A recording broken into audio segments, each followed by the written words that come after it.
welcome back. My name is Carlin. I am a foster parent. My husband and I, we've been foster parents for 2 years, and we've had 6 children come through our home so far, and counting because we're about to get relicensed at the end of this month again.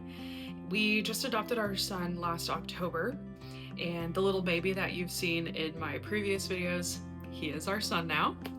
So we've been through the system for a little while now and went through the adoption process recently. So we've only had kids that are 3 and under. So anything I talked about is generally focused on toddler age and babies. So today I wanted to talk about the home study, and this is one of the biggest things that most foster parents looking to get licensed are always intimidated about and ask the most questions about. I know when we were first getting licensed, it was the biggest thing that I researched because I was nervous and intimidated by it. Most people are. So for the home study, there are essentially 3 parts to it. The first part is that you are going to pick an agency, you're going to attend the orientation, and then you're going to be assigned a home developer. Home developer does exactly what their title says they do. They help develop your home in order to pass a home study. The first part is going to be all about paperwork and courses. You're going to send in a bunch of paperwork, stuff like driving records, blueprints of your house, disaster plans. They're going to look at things like you have a fire extinguisher and it's inspected. You have to have fire inspection done by the fire department in your town, and you have to send in the paperwork for that. And then once all of the paperwork is done, then you move on to your online courses. Now the courses are going to be provided some through your agency, and some of them are going to be provided through DFPS, which is Texas's version of CPS.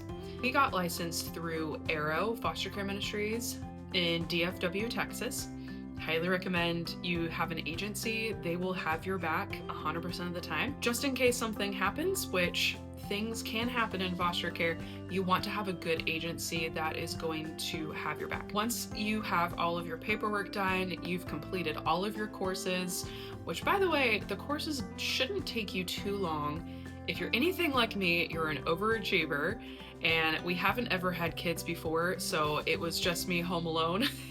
And I sat on the couch for about 6 to 8 hours straight all day with very little breaks and busted out the courses about as soon as I could.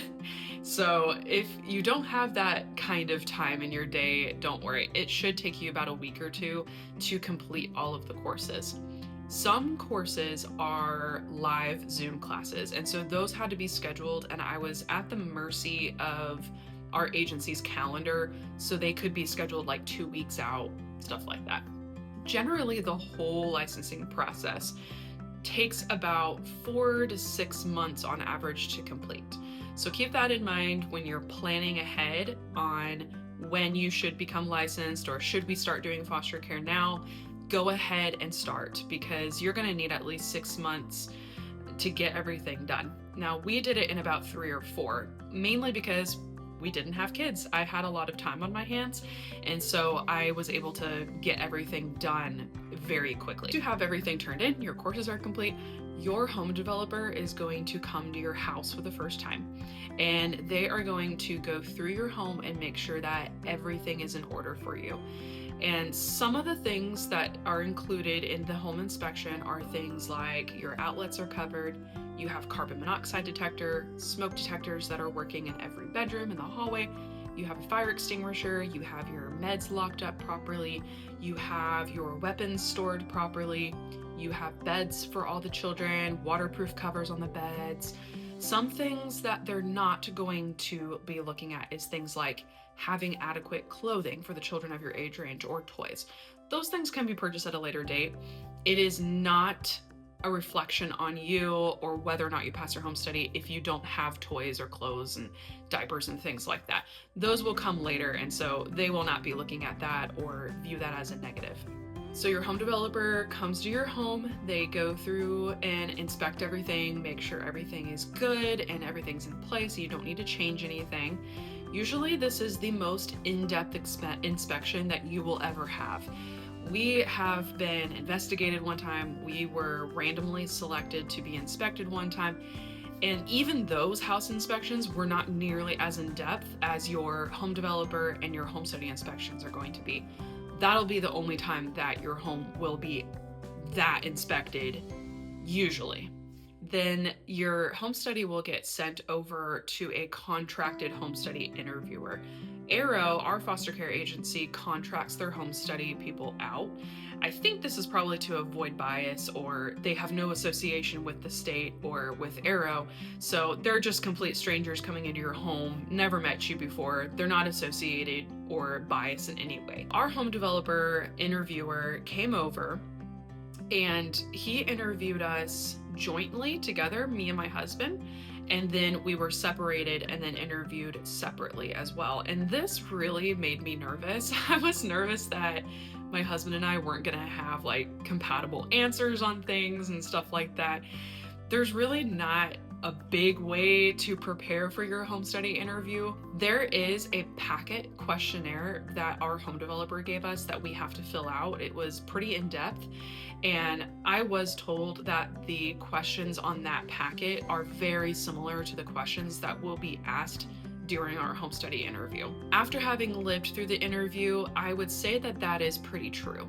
So if your agency gives you this thick packet of personal life questions, study those and make sure that you and your partner, your husband, are on the same page, and just make sure that you talk through those things so that way you're not feeling as nervous when they start to get to those invasive questions. Some of the questions that our interviewer asked us were things like what our lifestyle was, how we were raised, our childhood. They even asked us about our love life, like how frequently do you like do the do? And that was a weird question, although I was told by somebody that that was going to be asked, and so it didn't catch me off guard. I'd rather answer questions about my love life than some of the other questions on this interview. And some of the other questions were stuff like, what would you do when a child is acting out, doing this or that? Or what do you do when they're being picky? And those were hard for me to answer because I never had kids before. I couldn't speak straight from experience, and I didn't have right words to say right then at that moment. And so you just answer the best that you can.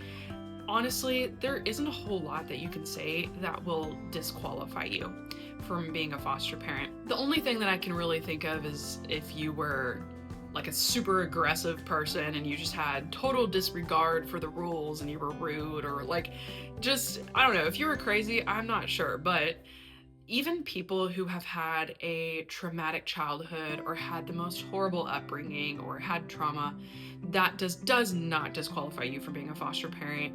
In fact, a lot of times they might even see that as somewhat of a positive, because you can now more deeply relate to the foster kids in your home, in your care.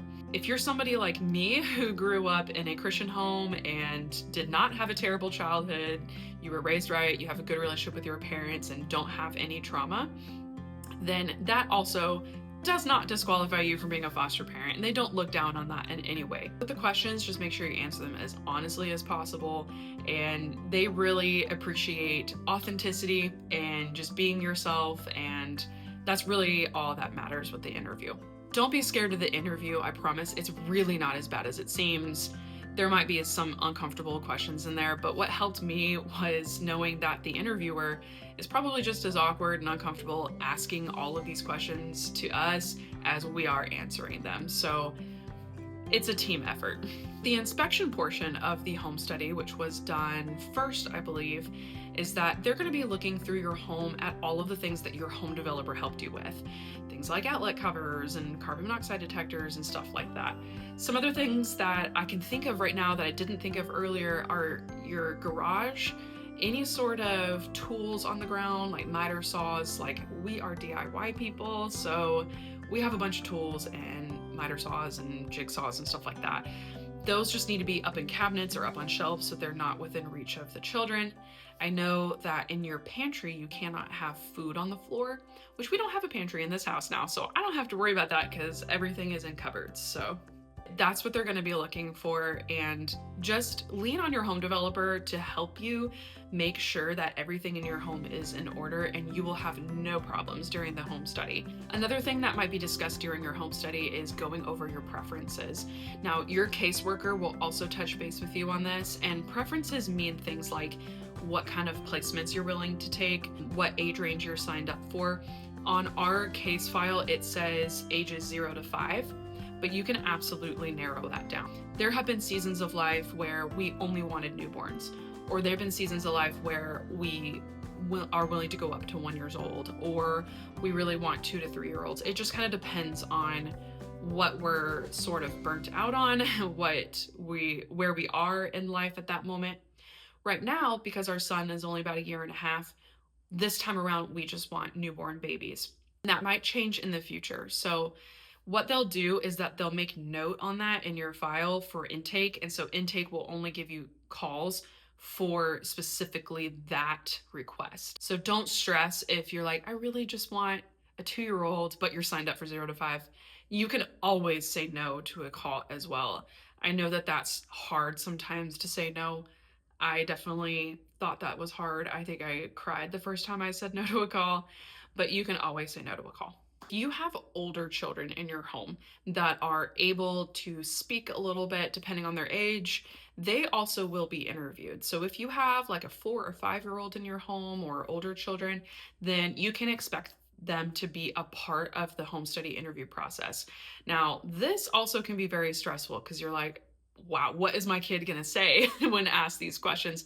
I do not know what questions they ask because we did not live this experience, because we did not have children before we started fostering. But I wouldn't stress too much about this. Children say really wild stuff sometimes, but don't worry about that. You can prep your child and say like, hey, this man or this woman is going to ask certain questions. You just answer them honestly, okay?